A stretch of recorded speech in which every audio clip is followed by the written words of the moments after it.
What's up, guys? Welcome back to another episode of the World Hard Enduro podcast. In today's episode, we are interviewing the legend of hard enduro himself, Graham Jarvis. He shares with us some interesting news about a new documentary that may be coming out about his life story in hard enduro, as well as why he didn't enter the 2024 Hard Enduro Championship. Let's get into it. All right, Graham Jarvis, welcome to the World Hard Enduro podcast, man. Thank you very much. How are you doing? Yeah, good. It's honestly an honor to have you on our podcast. And yeah, you are just such a legend in the sport and pretty much paved the way for what hard enduro looks like today. So it really is cool to have you on our show. Thank you very much. So yeah, let's get into it. So I want to cover quickly this previous year that we were just in, so the 2024 season. Graham, you did not enter the Hard Enduro World Championship, so therefore you didn't score any points towards that championship. But what we did here, we worked on some calculations and then figured out where you would have placed if you did enter the full championship. So you would have ended up in 6th position for the season in the pro class. Which is, a phenomenal ride, missing Valley's Hard Enduro, and I think Romaniacs was quite a tough one to try to get through. But the burning question is, why didn't you actually enter the Hard Enduro Championship for 24? I just a few things. I just don't agree with the championship. Yeah. Yeah. Basically, the riders don't get a good deal, I don't think, is the top and bottom. Yeah, we hear this a lot also, or we heard this from Mario a little bit as well. He was quite open with like the pay, the salary that the riders get, the benefits the riders get for entering the Hard Enduro World Championship. He was quite open about the Erzberg Rodeo and, how big of an event that is. And at the end of the day, the top riders only get really a rock from the Iron Giant, which cool trophy. But yeah, to risk your life to ride and to race these types of Hard Enduro races, it's probably not the most ideal prize to get. Yeah, exactly. So, we got riders dropping out of the championship. That's the problem. So, because it's not financially viable for them to do. Michael Walkner, Johnny Walker, it's just not beneficial to do it because it actually costs the riders more money to do the championship than not be in it. Yeah, exactly. So what are your feelings about the current situation of the Hard Enduro World Championship, and then like obviously Wes Promotions with the connection to kind of KTM and then all of that insolvency that's happening kind of inside the space? Yeah, I don't know the the details, but I'm support a championship. I think it's obviously good for the sport, but it's got to be the priority's got to be getting more riders in, not making it more difficult for them. Yeah, for sure. And I think that's something that you do quite well with your team, right? With Jarvis Racing. You've got Tobat and Dariush on your team, getting some more riders involved into the Hard Enduro Championship. What does it look like for next year? Do you have some more juniors or more riders on your team racing or taking part in these events? Yeah, again, it's, for Tobat, it's difficult. He's coming from Mongolia, so, the expenses have got to be as less as possible. But, the championship's difficult. It's just expensive for him to do. Same for Dariush. But, luckily we've got some good sponsors supporting us. Yeah, good.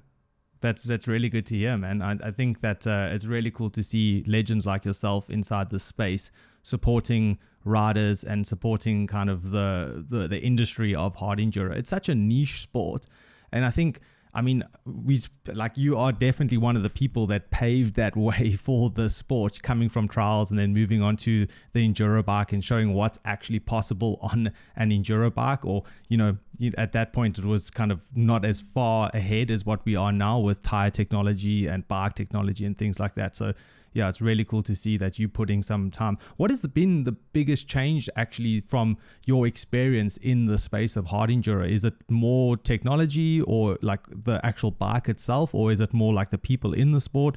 Like, what is one thing that stands out to you as someone that's been in the sport for so long? In the beginning, it was the tyres. When we got the soft tyres, now all the manufacturers are doing it. Back then, nobody was really doing that. Was the big first step. And then, bikes have been refined, suspension and engine. But, as the sport, the biggest difference is just the sheer amount of riders and more races that you see happening. And what about the difficulty levels, man? I mean, Romania's day one this year just looked insane.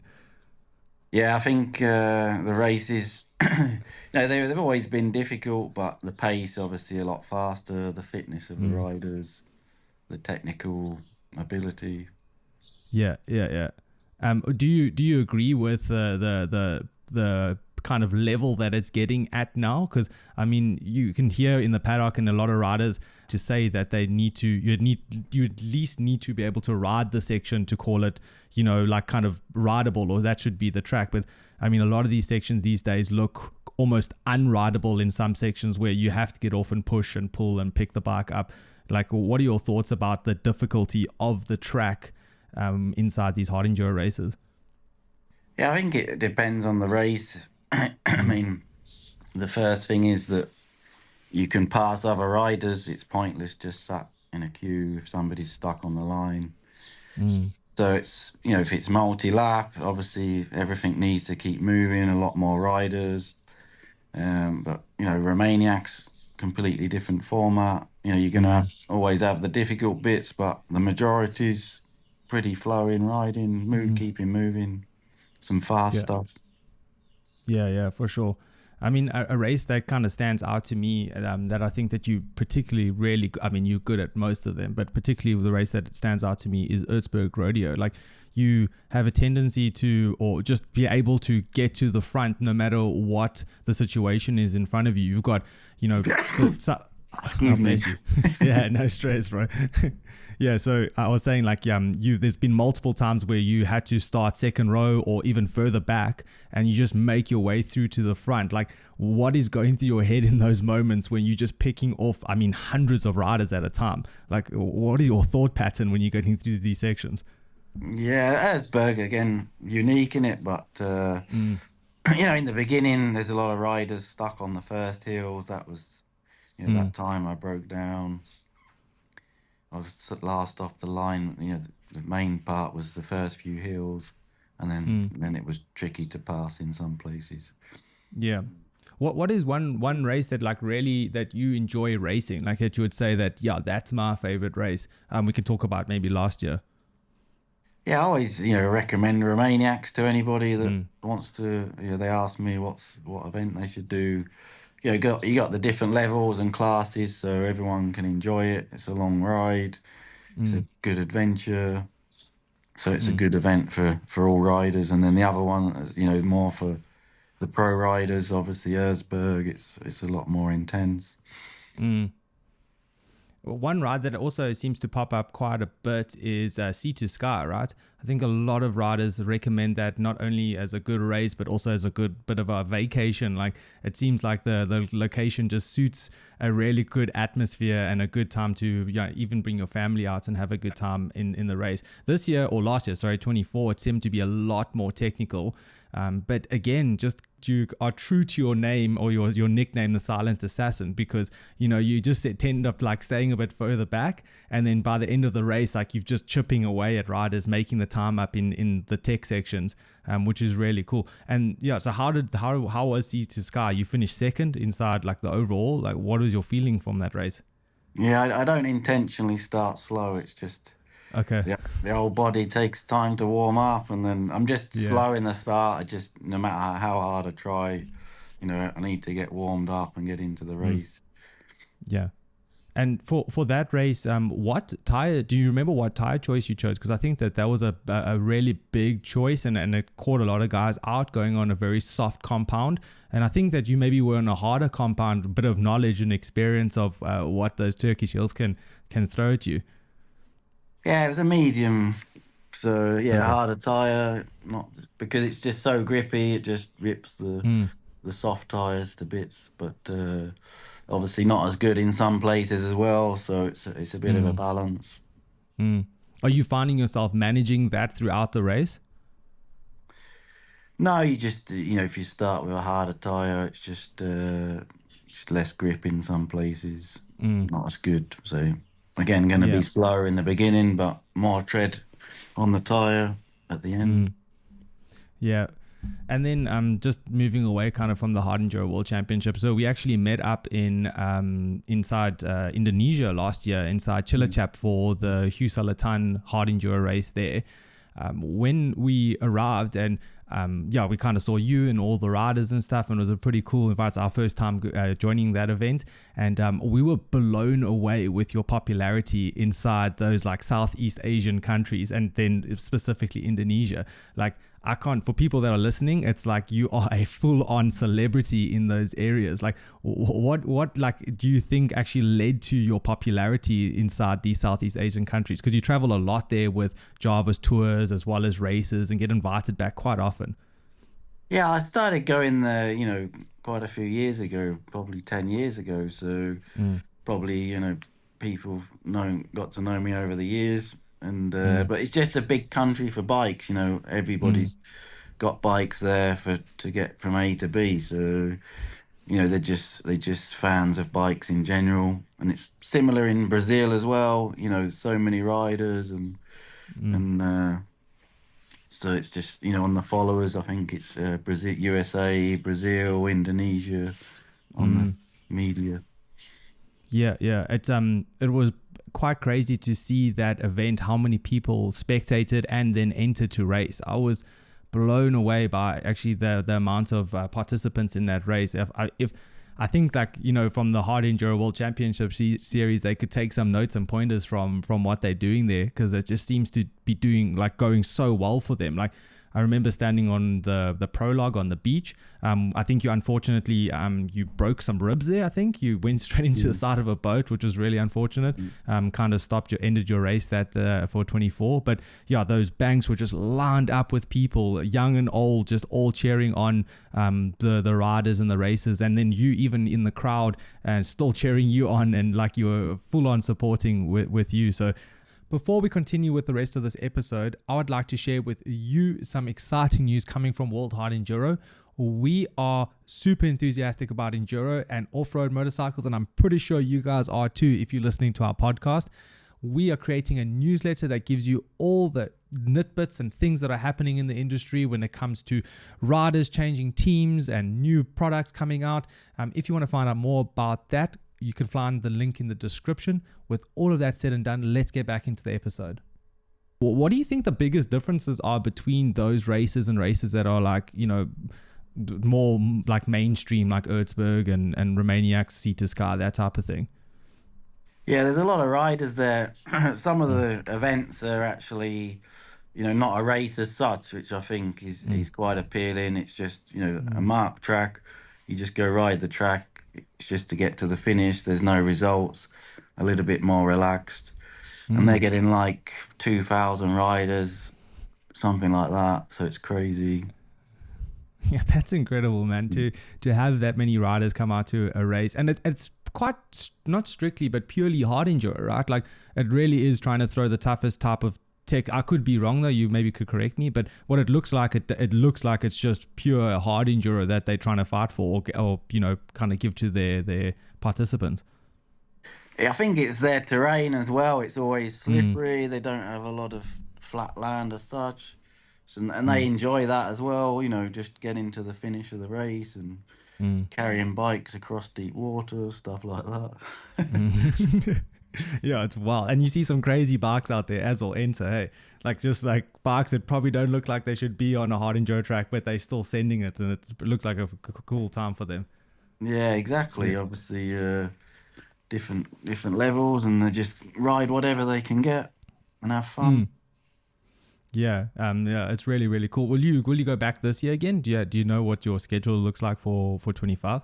Yeah, I definitely do. There's two big races, the Hugh Selatan and the Uncle race.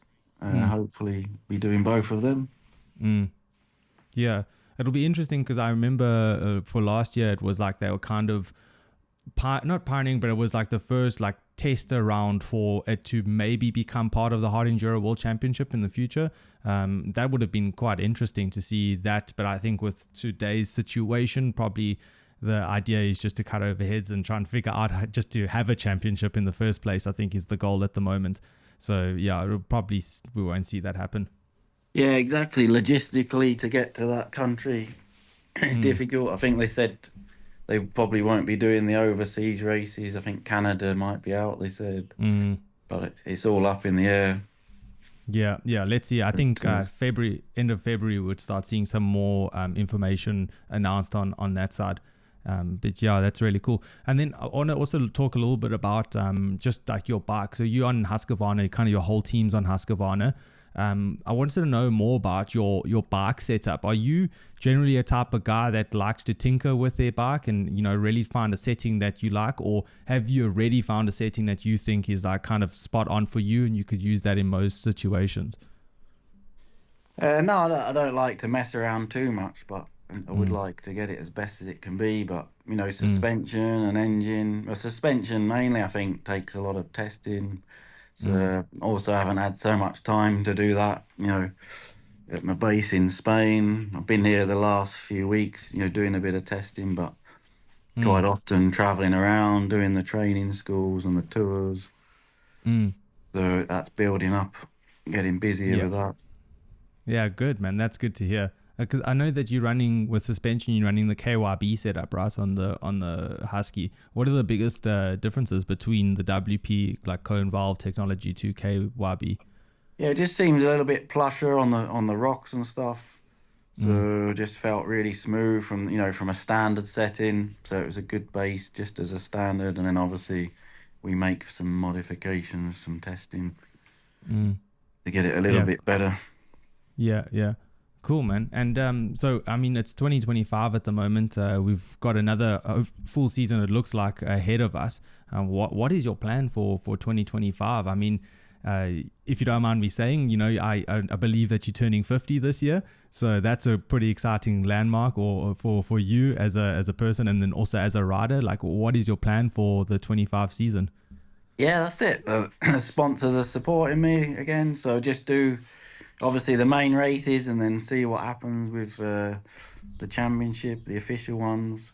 There actually might be a race here in Spain on my land, but I'm not sure if I'm going to race it. But so I'm kind of preparing a little bit for that.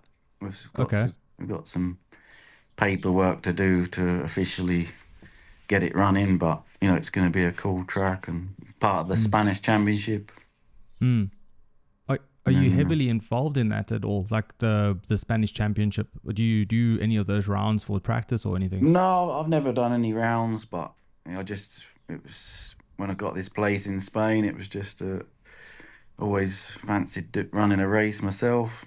Maybe in my own championship in the future. Who knows? The Jarvis Signature Series. There we go.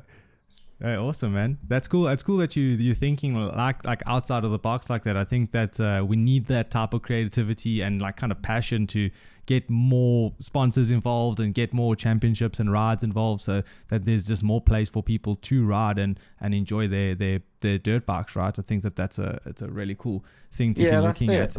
This Jarvis Signature Tours is kind of taking me to new places, and you know, you kind of see what the possibilities there. I was in Colombia. We set up the tours there, and they just said, "Yeah, we can do a race as well."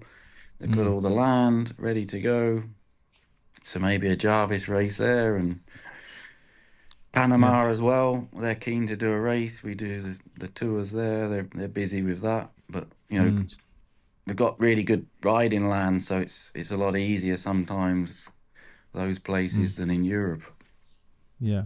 Are the Jarvis tours training, or is it just like a tour base? So you can go there for a customer that's listening now or someone that's interested in doing something. Like, do they get onto Jarvis Signature Tours, I guess, .com, and then can book a bike and a location where they can go and, you know, ride under I don't guess that you go into all of them, right? You probably have like business partners in these different areas that are helping you.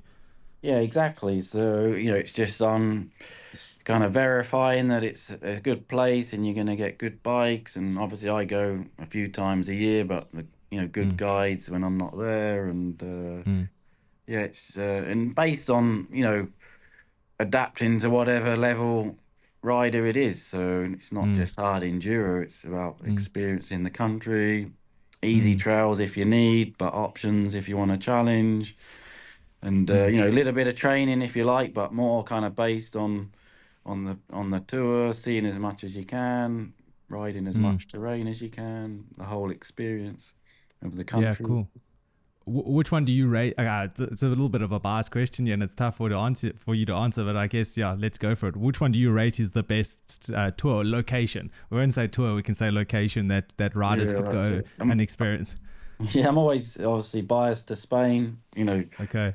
The weather's always incredible. It's a winter location from October to April time. But Panama runs more or less all year. That's a longer tour. They do the Trans-Panama 5-6 days.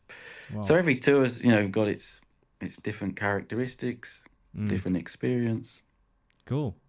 That's sick, man. And so I wanna we've been talking a little bit about the future, but I actually just want to go back a bit and just rewind because it's I think it was quite a while back since you started riding off-road bike, but I think for a lot of us it could be interesting to know like what actually fueled your you starting riding trials bike, because I think it's quite clear that you started on a trials bike and then moved on to the bigger bikes.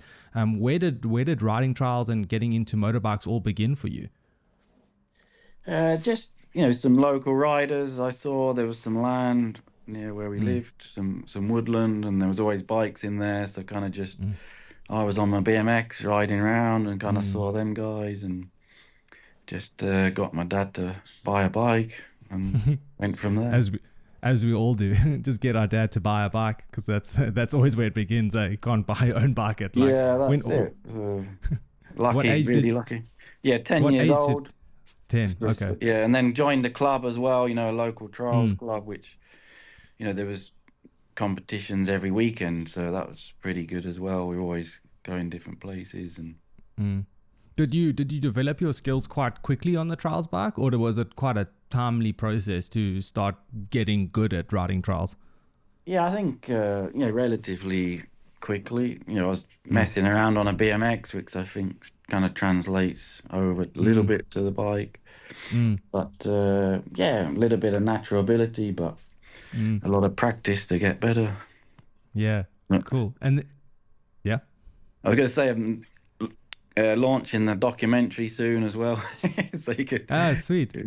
It'd be the full story and some old footage we're digging out as well. So that's pretty cool. There's obviously wasn't many cameras around back then, so the footage is limited, but there is actually some footage of me as a 10-year-old. And yeah, awesome. When can we expect that to come out? Yeah, still kind of sourcing all the footage and putting it together, but it's kind of almost too much.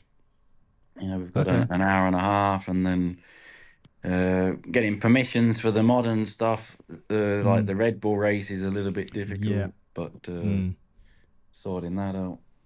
Yeah, I can imagine that is a tough one to try to get permission for, as being in the media, but as all it's not an easy one to try and get around. But that's really, really cool to hear, man. I'm really keen to watch that, and it must feel quite good for you to like source out all these old clips of yourself riding. Must be a bit nostalgic for yourself.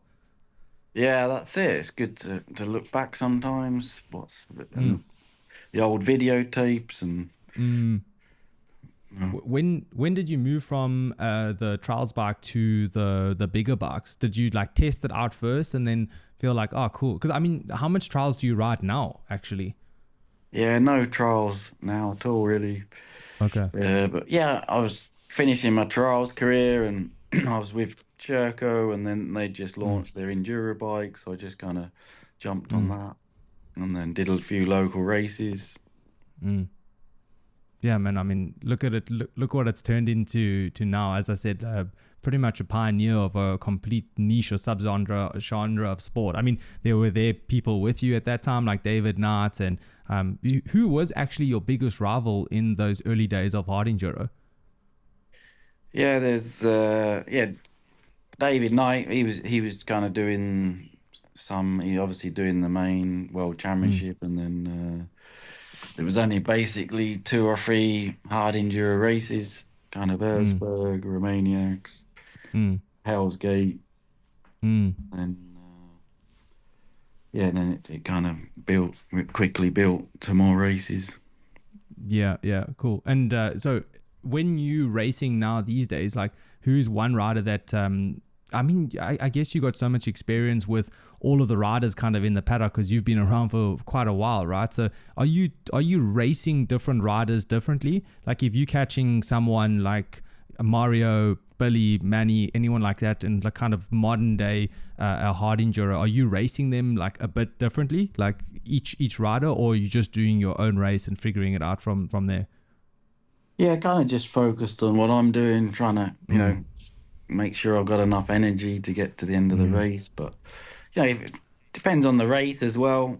Sometimes Romaniacs, you kind of try stay with some riders. Obviously, you can navigate a mm, little bit, and it mm, always, I think, sometimes helps riding with somebody else to keep the mm, pace. mm. I guess that was one thing that you had to work on throughout the years is the speed, right? Because you definitely have the technique on from a hard enduro perspective. But when guys like Wade started coming from junior national side from South Africa, really fast races, really fast riding, and I think when they started coming into the scene, it definitely might have been a point for you to be like, okay, I need to start getting some speed down between those liaison sections.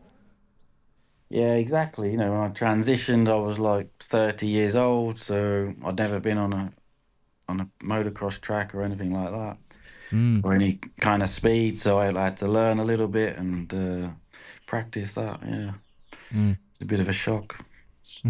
How are you training these days? Are you doing much gym work or just riding your bike? Yeah, at the moment, more gym work, try and get some strength and get Mm, the fitness up. And then mm, as the race comes closer, more on the bike. yeah.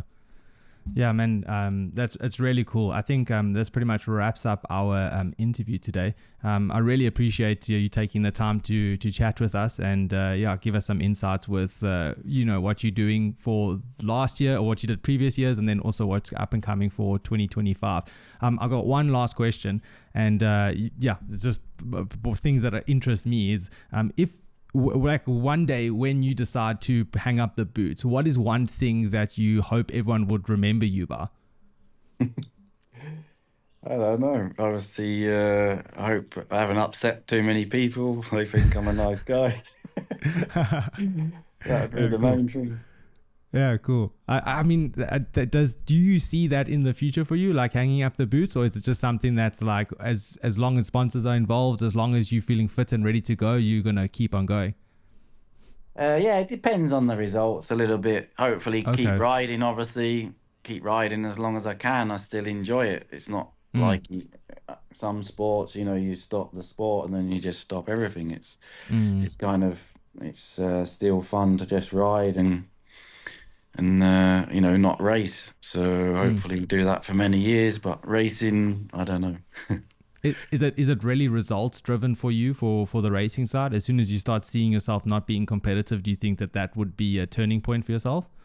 Yeah, maybe depends on the race. I could, Mm, Romaniacs, I see to Sky, like you say, I could maybe go and enjoy it anyway. But mm, the intense stuff, if I'm mm. coming way down the results, Yeah, might be a little bit, what am I trying to achieve?